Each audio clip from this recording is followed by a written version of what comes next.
भारत भूषण, जिन्हें कुछ लोग बैजू बावरा भी कहते हैं, भारतीय सिनेमा का एक ऐसा जेंटलमैन एक्टर जो पहले पर्दे पर बहुत सादगी भरे किरदार निभाता था।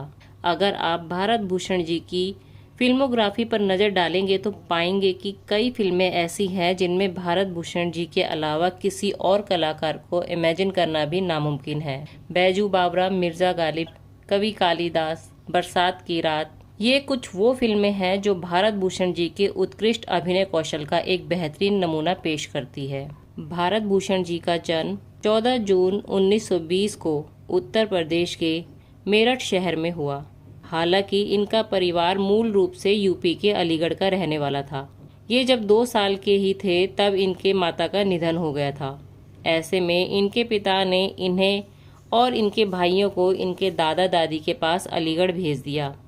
इनकी पढ़ाई लिखाई और परवरिश अलीगढ़ में ही हुई। भारत जी के पिता राय बहादुर मोतीलाल सरकारी वकील थे और उनकी बड़ी ख्वाहिश थी कि उनका बेटा भारत भी पढ़ लिखकर उनकी ही तरह वकील बने। लेकिन भारत जी को फिल्में और फिल्मी दुनिया अपनी ओर आकर्षित करती थी। ये एक्टर बनने का ख्वाब देखने लगे।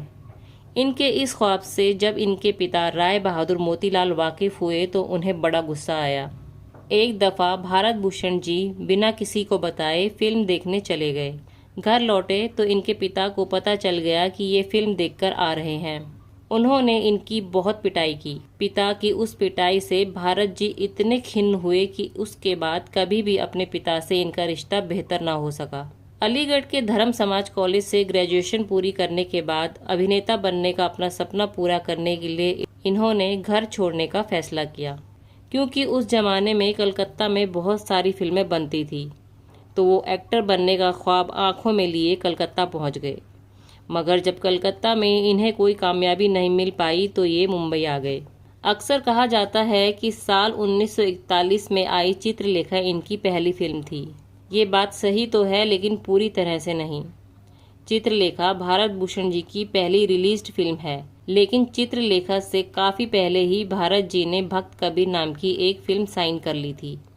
लेकिन वो फिल्म समय पर नहीं बन पाई और इस तरह भारत भूषण की पहली फिल्म केदार शर्मा की चित्रलेखा बन गई। भक्त कबीर साल 1942 में रिलीज हुई थी। बात अगर चित्रलेखा की करें तो चित्रलेखा 1941 की दूसरी सबसे बड़ी हिट थी। इसके बाद साल 1943 से लेके 1952 तक भारत भूषण साहब ने लगभग 15 फिल्मों में काम किया। मगर फिर साल 1952 में वो फिल्म आई जिसने भारत भूषण को पूरे भारत में मशहूर कर दिया। ये फिल्म थी विजय भट्ट की बैजू बावरा। विजय भट्ट जब बैजू बावरा फिल्म की तैयारियों में लगे थे तो उन्होंने पूरा इरादा बना लिया था कि वो इसमें दिलीप कुमार और नरगिस को कास्ट करेंगे। लेकिन संगीतकार नौशाद ने उन्हें सलाह दी कि बड़े स्टार्स की जगह इस फिल्म में छोटे कलाकारों को लो, ये फिल्म तो चलनी ही है। नौशाद साहब की सलाह मानते हुए विजय भट्ट ने फिल्म के लिए ऐसे कलाकारों की तलाश शुरू कर दी जो बढ़िया एक्टिंग करते हो लेकिन बहुत ज़्यादा मशहूर ना हो। विजय भट्ट की ये तलाश पूरी हुई भारत भूषण और मीना कुमारी पर। मीना कुमारी उस जमाने में फिल्म इंडस्ट्री का जाना पहचाना चेहरा तो थी, लेकिन स्टार वाला दर्जा उन्हें अब तक हासिल ना हो सका था। मगर जब बैजू बावरा रिलीज हुई तो भारत भूषण और मीना कुमारी दोनों ही उस वक्त की फिल्म इंडस्ट्री के टॉप के स्टार्स की कतार में शुमार हो गए। बैजू बावरा गोल्डन जुबली रही थी। भारत भूषण के अभिनय का जादू हर किसी पर चला। बैजू बावरा की जबरदस्त कामयाबी से भारत भूषण जी को बहुत फायदा मिला। उन्हें एक से बढ़कर एक फिल्मों में काम करने का मौका मिला। विजय भट्ट ने एक बार फिर से भारत जी को अपनी फिल्म चैतन्य महाप्रभु में कास्ट किया। इसी फिल्म के लिए भारत भूषण जी को उनका पहला और इकलौता film fair best actor award मिला था। जहां एक तरफ भारत भूषण जी की फिल्में बेहतरीन प्रदर्शन कर रही थी तो वहीं उनके पास शोहरत के साथ साथ दौलत की भी कोई कमी नहीं रही। फिल्मों की कामयाबी से भारत भूषण जी ने खूब पैसा कमाया। पैसा आया तो भारत जी ने मुंबई में 2 बंगले खरीदे। बैजू बावरा से पहले उन्होंने मुंबई के सांता क्रूज में एक बंगला खरीदा था।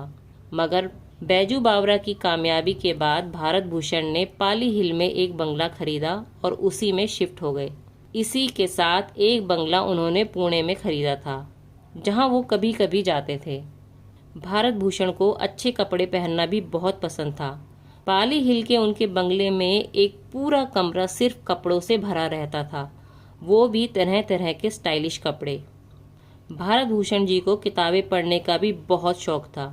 अपने बंगले में उन्होंने अपनी खुद की पर्सनल लाइब्रेरी बना रखी थी और उस लाइब्रेरी में 1 लाख से ज़्यादा किताबें मौजूद थी। भारत भूषण जी ने मधुबाला के साथ भी कुछ फिल्मों में काम किया था। कहा जाता है कि अपनी पहली पत्नी सरला के निधन के बाद भारत जी मधुबाला को अपनी हमसफ़र बनाना चाहते थे। जब मधुबाला ने किशोर कुमार से शादी की तो भारत भूषण जी को काफ़ी दुख हुआ था। भारत भूषण की पहली पत्नी सरला मेरठ के एक नामी जमींदार परिवार की बेटी थी। उनसे भारत जी की 2 बेटियां हुई थी, बड़ी बेटी अनुराधा और छोटी बेटी अपराजिता। पहली पत्नी सरला की मौत के बाद भारत जी ने बरसात की रात फिल्म की अपनी को स्टार रत्ना से शादी कर ली थी। चलिए अब बात करते हैं उनके डाउनफॉल की। वास्तव में भारत भूषण जी का पतन शुरू हुआ था तब जब उन्होंने एक्टिंग के साथ साथ फिल्में प्रोड्यूस करने का फैसला किया। और फिल्में प्रोड्यूस करने का वो फैसला भारत जी ने अपने बड़े भाई के कहने पर लिया था।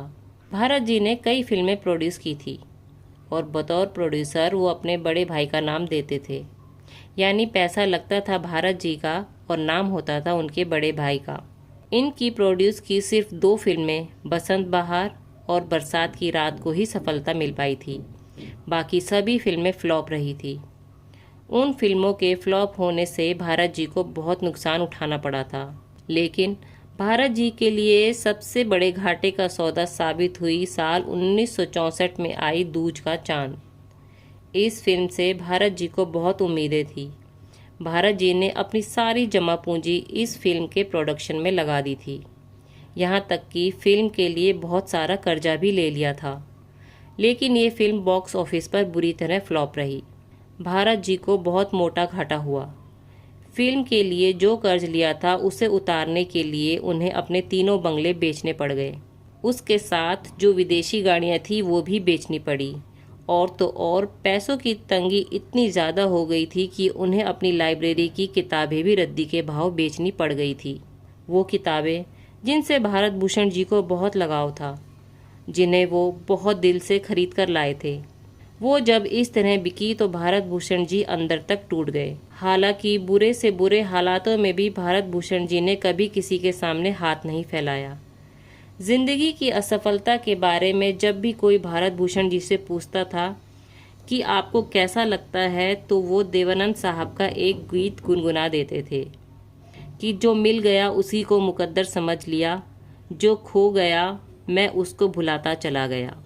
गुजरते वक्त के साथ भारत भूषण जी फिल्मों में सपोर्टिंग कैरेक्टर्स निभाने लगे। एक बार फिर से उन्होंने खुद को बुरे हालातों से बाहर निकाला। उनके बुरे हालातों के बारे में तरह तरह की झूठी बातें कही गई। किसी ने कहा कि भारत भूषण को वॉचमैन की नौकरी करनी पड़ी थी। किसी ने कहा कि सभी कारें बिकने के बाद भारत भूषण को बस में सफ़र करना पड़ता था। लेकिन ये सभी बातें एकदम बेबुनियादी हैं। कारें बिकने के बाद भी भारत भूषण जी ने मुसीबत के दिनों में भी बस से कभी सफ़र नहीं किया। वो शूटिंग लोकेशन पर टैक्सी से जाया करते थे। सब कुछ बिक जाने के कुछ दिनों बाद ही भारत जी ने बांद्रा में एक 3 BHK फ्लैट भी खरीदा था और आखिरी वक्त तक वो उसी फ्लैट में रहे थे। 27 जनवरी 1992 को भारत भूषण जी का अचानक निधन हो गया। लोगों ने इनकी मौत पर भी कई तरह की झूठी बातें कही। किसी ने कहा कि भारत भूषण जी की डेड बॉडी को ट्रक पर लादकर शमशान ले जाना पड़ा था।